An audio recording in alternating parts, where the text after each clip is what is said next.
my last video. Oh, that's not true. I was going to say my last video for today. I got one more video I got to do. Last video, second to last video for today. Box office report today on the 12th of October, 2025. Okay, not surprisingly, Tron Ares did come in at number one with a not great $33.5 million. Roofman debuts with $8 million. Number two spot. One Battle After Another, $6.6 million. I'll give it this. I'll talk more about it a little bit. It didn't get the best opening, but it's got some great legs. Gabby's Dollhouse, the movie, still in the top 5 with the number 4 spot, $3.3 million. And Soul on Fire, new religious film, made $3 million. Now, look, my review for Tron Ares is out. You can watch it if you're interested. I really like the film. I mean, it's not perfect. If you try to think of the logic of the world, the film falls apart very, very quickly. But as a visual experience, it was so immersive. Like, I was eating it up. $33.5 million, though. Give me 1 second. What did Tron Legacy open up on? Give me one moment here. You'd think I would have had this opened prior. But let's see here. Tron Legacy. Legacy.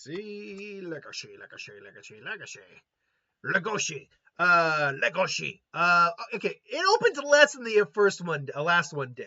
The last one was made on almost the same amount of money too, about 170 million. This one's about 10 million more.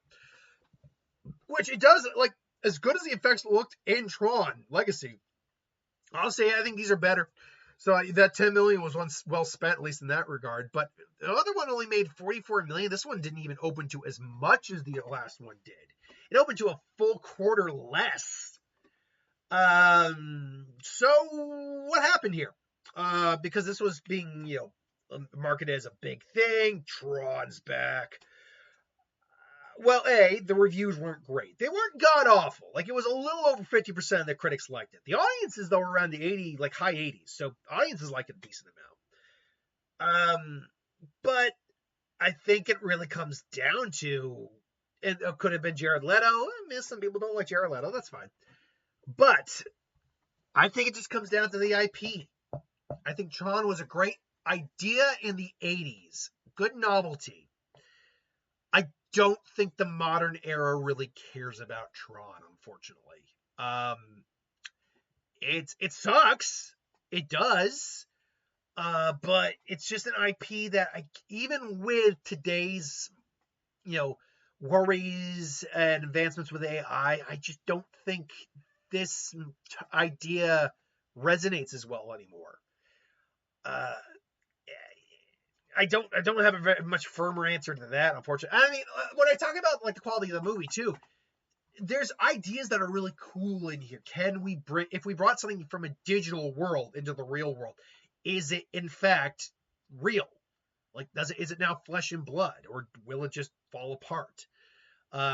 Could you even do that? Could you do, like, there are good ideas here, but the idea of like AI taking over and all that stuff, and where the limits of AI are drawn, none of that really gets addressed. So unfortunately, it's just not a property that is really, I think, interesting anymore. I mean, let me take a look at what the original Tron made. First off, Tron. The original Tron, back from 1982, my God,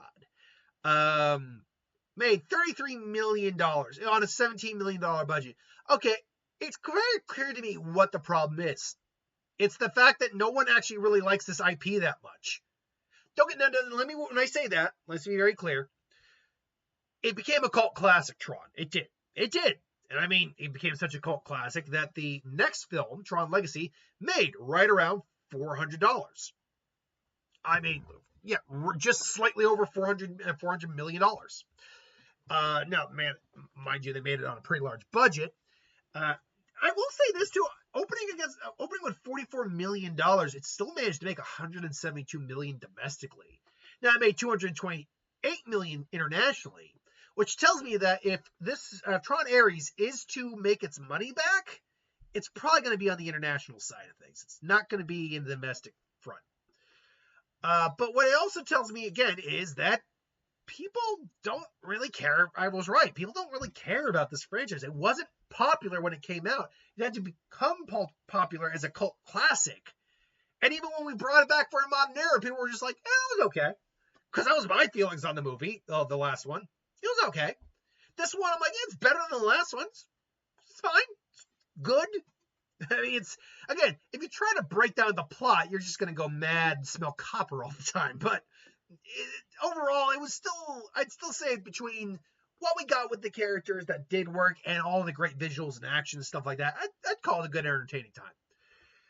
So now, luckily, we do not have, because those idiots at Warner Brothers thought, oh, you know what? People are really excited about this Mortal Kombat movie with the trailer and all that. Let's move it off of the release date and put it into and put it into the summer. Hype, as I've heard it so eloquently put, hype dies. You're killing the hype you were making for this movie. You absolutely are, you freaking idiots. Like that I think is really going to be a bad move.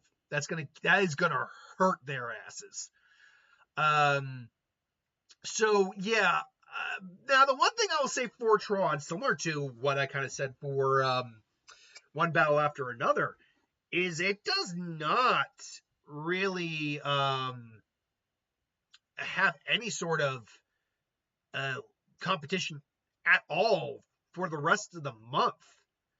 And in fact, even into the first week of, let me see here, I got trying to find anything that could be wide release that could do anything to it. It's not until you get to Predator Badlands where you get a movie that would directly take money away from this thing. Because it would fall in the same category of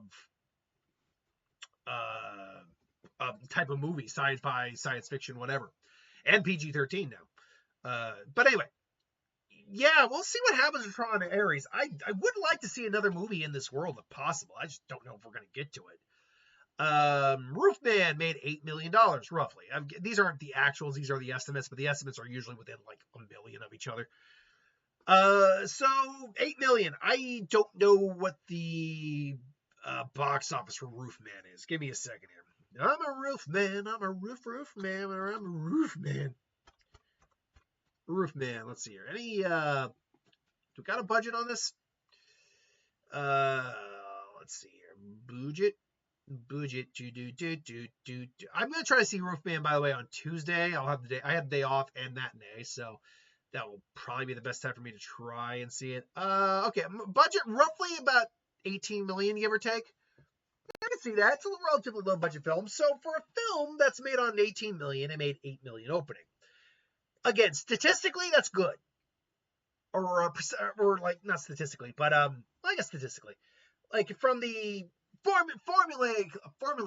formula wise, that's good. You need to make roughly half your budget. But if you can make somewhere at least a third of your budget, you're looking good. But when you're a smaller budget film, that is not always the case.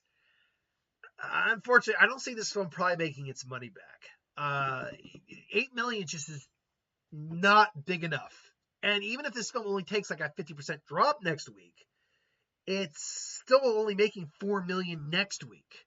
So, ugh.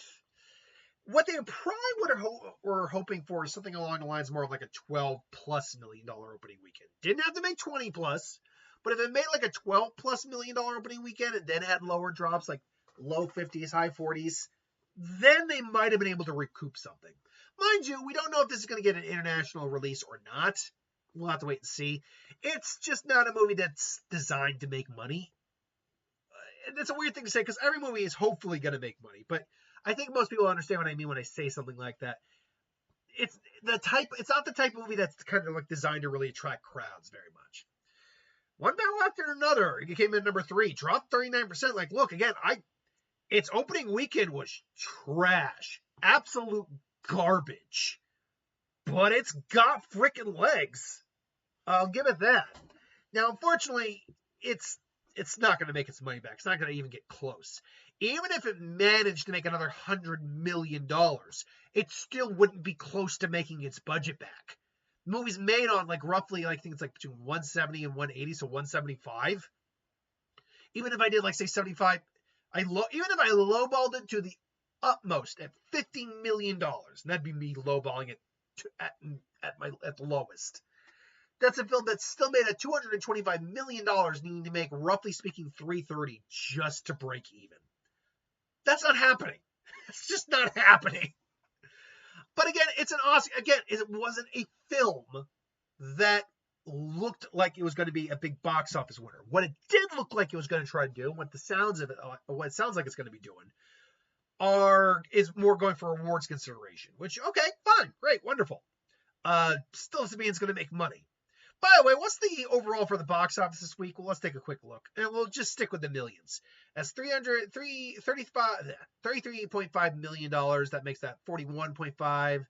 That makes it 42, 48. It's it's around a $60 million weekend. That's, again, as long as it's above 50, I will say the box office isn't bad. Gabby's Dollhouse, the movie. Again, it's the only real kids thing in town right now, which is why it's strangely making some money. Yeah, woohoo, it's making money. I don't have anything to say on it. It's the only kid-friendly thing in town. Straight up. So, and it's the only kid-friendly thing we're going to have until we get all the way into November, for God's sake. So, Gabby's Dollhouse is going to have a really low-key, quiet run at the box office. Soul on Fire debuts at $3 million. After suffering an accident, a young boy ends up relying on his family, his faith, and his community to fight for survival. Cool beans. Not my type of movie, but, you know, it has its audience. It only made $3 million, but it has its audience, nonetheless. Let's see. The Conjuring Last Rites, because we're in October, I knew this thing was going to have a really slow second win. Or third win, whatever. Not enough to get it over like $1 billion or anything like that, but enough to crawl it, keep it crawling. I don't think it's going to end up making $500 million. It's pretty done its run, but I'm not going to completely hold it out of possibility. Demon Slayer, $2.2 million, stands right now at $648 million. Seems they had to do some adjustments, because if I remember correctly, it was over $700 million last I checked last week, and I think they had to readjust a little bit. Still, though, this does put it at the, let's see here, Lilo and Stitch, Minecraft, Jurassic World. I believe it's the 4th highest grossing film of the year. What would that be right now? Yep, 4th highest grossing film of the year. I always got to reiterate this because I know someone who was going to watch this saying, no, Nisa 2 is. No, it's not. Not unless China adheres to everyone else's regulations for judging films and rating films box office. No, it's not. So, yeah. There's not much else to say. This thing went on to make bank. The Smashing Machine made $1.7 million. It's not going to make its money back. It's on a $50 million budget. Now, I've heard Oscar consideration for Dwayne. I'll say this, like I said, I'll say what I said in the last video. And I must have hit a button. Like I said, I'll say what I said in the last video. Am I still recording? Yes, I am. Okay. If the Best Actor nomination were 10 spots like the Best Picture nomination, I'd put Dwayne in there. As it stands, I'm not going to feel comfortable doing that until I see more performances come out this year. I guarantee you Leonardo DiCaprio is going to be in there. I think there's a legitimate argument you could put Michael B. Jordan in there for Sinners. But beyond that, right now I'd put Dwayne in there. But we still got the rest of the year and rest of the box office and the rest of the movies to come out. So, not going to do that quite yet. Strangers, Chapter 2. How the hell are you still here? 15 million. Dear God. Dear God, this thing crapped the bed. And look, the last one was even terribly reviewed. But it made just enough money for them to continue with the sequel. Which I guess Lionsgate has been having a really rough time. Because apart from once they lost Hunger Games, which that was Lionsgate, if I remember correctly, They then had John Wick, which was making the money. And now John Wick's gone, and I mean, at least at the moment. And the Ballerina didn't do very well, despite being a John Wick world film. Now they got the Highlander coming up. That could be something. But Lionsgate has been having a rough time lately. Like for a while, Sony was the one we had to look at. No, now we got to be looking at Lionsgate. Let's see here. Good boy. Oh, who's your good boy? Who's your good? You protect me from your monsters. Yeah, $4.8 million. Like, it's a small release film. No one, I think, was expecting it to make $1 billion. Hell, I'm not even expecting it to make 50. I'll be lucky to see 10. But I've heard good things about it, to be fair. Let's see here. The Long Walk is still in theaters. I give it credit for hanging around. It's almost at 50 million. Not enough to break even, but it hung around. Kiss of the Spider Woman. Valentine, a political prisoner, shares a cell with Molina, convicted of political indecency. An unlikely bond forms as Molina recounts a Hollywood musical plot starring Ingrid Luna. Congrats. It also stars Jennifer Lopez. As a performer, I'm indifferent to J-Law. J-Lo. No, J-Law is Jennifer Lawrence. But as a person, I know she's apparently not a very good person. Downton Abbey is also pretty done its run, $700,000. Hey, it's over 90 though. Good for it.